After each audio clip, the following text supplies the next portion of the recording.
Hello YouTube, it's Rickstar here. As some of you may know, many creators such as Teeds, Spragels, and others have all made a response video to Mrwhosetheboss about his inclusion of Pokemon Unite on his multi-million subscriber channel. And in his most recent video, he made a video that was kind of talking about mobile games and their pay-to-win tactics. And I know many of us are Pokemon Unite creators, so I think it hit a soft spot when he referenced the game in his video. Now, Pokemon Unite is a free-to-play game, but I will admit that it has its monetization aspects, mainly in the form of the membership and the cosmetics such as Hollowware. Now, the membership, it's mainly just a little thing. It'll give you some bonuses. It'll let you use certain Pokemon for a couple of days. It'll let you use certain Hollowares for a limited time, and I think it either gives 40 to 60 AOS gems, which, you know, you do have to spend real money for. But those things don't necessarily give you an advantage over the overall game. I will say that Pokemon Unite has had its pay-to-win moments in its initial launch. I hate doing this, but I really want to see how this goes. See, it's 40 for a full upgrade. I feel like this is just going to be busted. The most powerful Pokemon will be the legendary Mom's credit card. Feeling pretty good. Oh, these fucking kids are about to get outskilled so hard. Wait, it goes past level 20? But now we're all the way in, I think, Season 8, so that's neither here or there. Pokemon Unite has been through many updates and balance changes. We've even gotten a new map in the past month. Now, for me personally, my take on everything is Pokemon Unite is not pay to win. It's very skill based. Like, you have to actually have a brain. You have to know things such as when to rotate, when to clear your jungle, when to score, when to farm, when to engage in a team fight, and whether you're going to flip the objective at the end or not, you know. A lot of people, they don't know how to defend bases, so they usually lose to easy scores right in the face. But the only thing that's been worrying me about the current state of Pokemon Unite is this. So I've noticed that ever since the inclusion of Espeon, developers seem to be putting a lot of emphasis on obtaining Pokemon through gyms only. Now, when Espeon did come out, it was gyms only, but at the same time, simultaneously, there was also an unlock event. So if you wanted early access to Espeon, you could pay for it early. But for us free-to-play players, we grinded the event out. You know, we did the challenge. It took about a week, but ultimately we got a free Pokemon from the developers. I will say I enjoyed the unlock events for Espeon and Glaceon, because that came out around the same time too, I think. I consider them fun challenges, even though it took a few days to obtain them. But I feel like it's rewarding for us free-to-play players to do a challenge to unlock an in-game character. I mean, it kind of gives us a reason to save up our AOS coins and whatnot. But what happened later is the Mew unlock event came, and Mew was similar to Espeon. They allowed us to grind this challenge, this ruin thing, and we were able to unlock Mew. But you could also pay if you wanted the early access. I know that whenever a new Pokemon is getting released, the community does a good job of hyping up the Pokemon, letting us know who's coming. I know El Chico Eevee is usually the first to know when it comes to these things, since he's like our master hack leaker. And as for me, like, I'm a Gen 2 guy. I love the Johto region. And when I heard that my favorite pseudo-legendary Pokemon Tyranitar was coming to the game, I was like really excited. Like, I couldn't wait to bring that thing out on the field and just like get some dubs. But I remember saving up my coins, and I seen the 14,000 coin price tag, and I was like, darn, you know, that's pretty expensive. I mean, most other Pokemon at the highest have been like 10,000 coins. I do know around the same time Tyranitar came out, one of the Pokemon Unite developers, Masakai Hoshino, he said that not all Pokemon are going to be as expensive as Tyranitar. He said the 14,000 coin marker was more of a Tyranitar thing. You know, Tyranitar is very strong, so when I seen that interview, I was like, oh, okay, you know, Tyranitar, he is very powerful. I mean, I guess he can cost a little more kind of gives the other players a reason to grind a little more. Now I will say, when Pokemon Unite gives us these unlock events, they're pretty fun. Like, I feel rewarded. I feel like I need to play every day. And when I finally get that Pokemon, it's so fun to take them into practice mode and then rank and like just go crazy. But the elephant of the room addressed itself in the form of Dodrio that just recently came out, I think maybe 2.5 weeks ago. And I know lots of players were very excited. I run a Discord group where we teach people Unite how to play, how to do their rotations, how to get overall better at the game. We like running 5 stacks, trios, duos. There's a link to all that in the description below, but that's neither here nor there.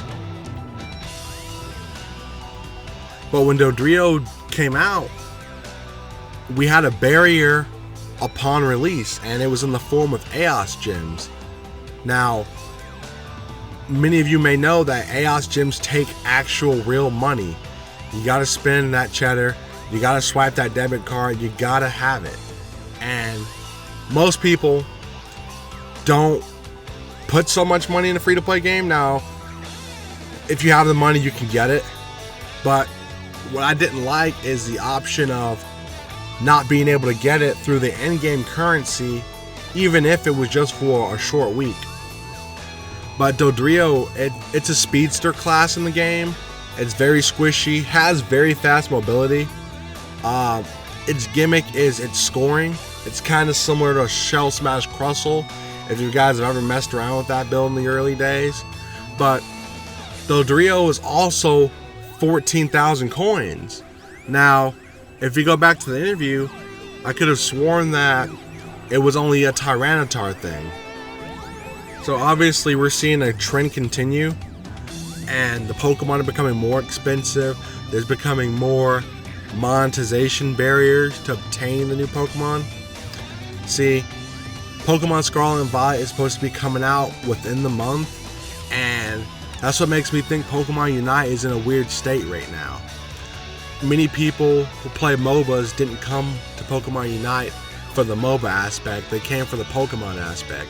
So once this new game comes out, like, I wonder if a lot of the crowd is going to die down from Pokemon Unite and go over to Pokemon Scarlet and Pokemon Violet once it comes out on the 18th. But don't get me wrong, I love Pokemon Unite. I've literally been playing since day one launch for mobile. Now, I believe the game can change its course, but only through the action of us, the player base. I don't think the gym only aspect is good for the game or the community. So like, take this into consideration. Imagine how insane Mr. Mime was when Power Swap got replaced from Guard Swap. Now imagine that same Mr. Mime, soloing objectives, beating lanes by himself, 1v3ing people. Imagine that with the paywall for the first week. No one can get Mr. Mime unless they spend real actual money for EOS coins to get Mr. Mime. Now, at that point, the team who spent the money that first week will have the upper hand. Pokemon Unite has a problem releasing Pokemon.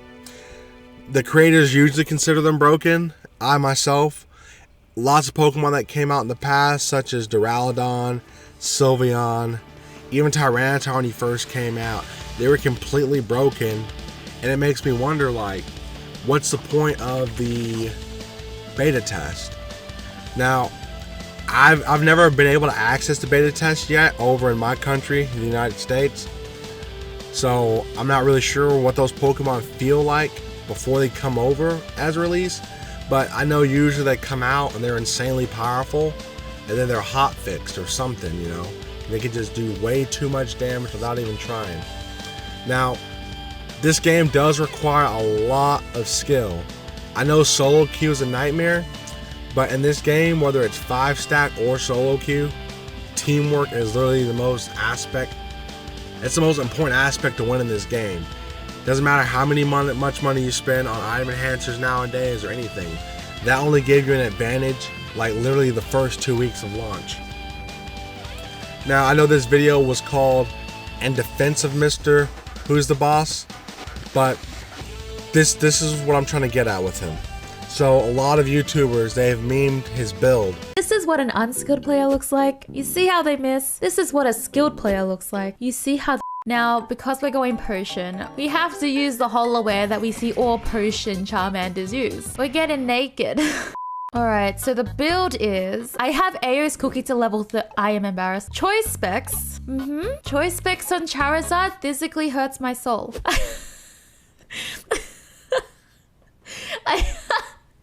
I don't think I've ever used leftovers in my life. This is the first time I'm gonna be using... This is the pay to win build, guys. Alright, we should upgrade this.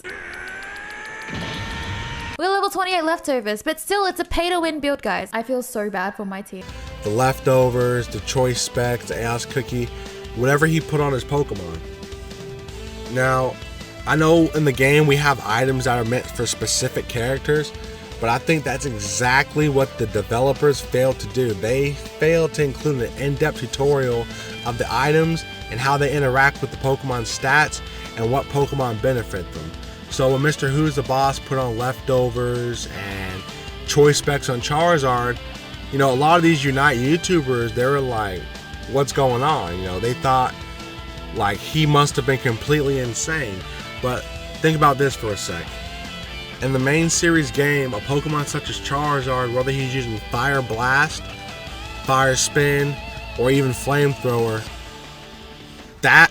those moves specifically, it's flames being blown out of the Pokemon's mouth. So that usually uses a special attack stat for the damage. So in the main series game, an item such as Choice Spec, which boosts special attack stat, it actually would give Flamethrower and all the other moves aforementioned an attack increase. But in Pokemon Unite, they fail to tell us that. Like, sure, Charizard's a physical all-rounder, but I know Razor Claw, Scopelands, and Muscle Band, those are for physical attacks, but, you know, wouldn't that make sense for it to work for a Charizard that specifically has Fire Punch, and then have choice specs for a Pokemon with Fire, Spin, or Flamethrower or something like that? But that's not the case. The game doesn't tell us, or new players, what items should work, you know? When you play Blastoise, do you use Muscle Band or do you use Wise Glasses? The game fails to tell us this information, and I understand there's lots of Pokemon Unite creators and there's lots of YouTubers alone also with Pokemon Unite API and development and whatnot. They'll tell us like, oh, you should use this item, you should use that item. But that's not the job of a third party to teach us something the game already knows. So no wonder solo queue is a complete nightmare. For most of us seasoned players, we already know what builds to play, we know what emblems to run for each Pokemon, we know the dynamics, the mechanics, everything to play each character that we love to their fullest extent.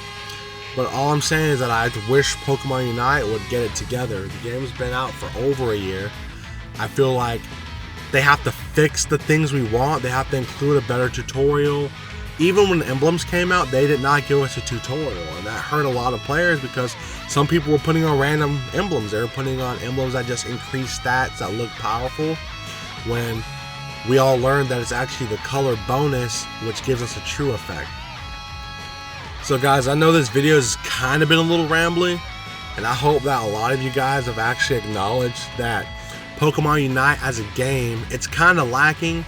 So I mean, I think a lot of us, if we're creators or if we just played the game, I know they released those little surveys.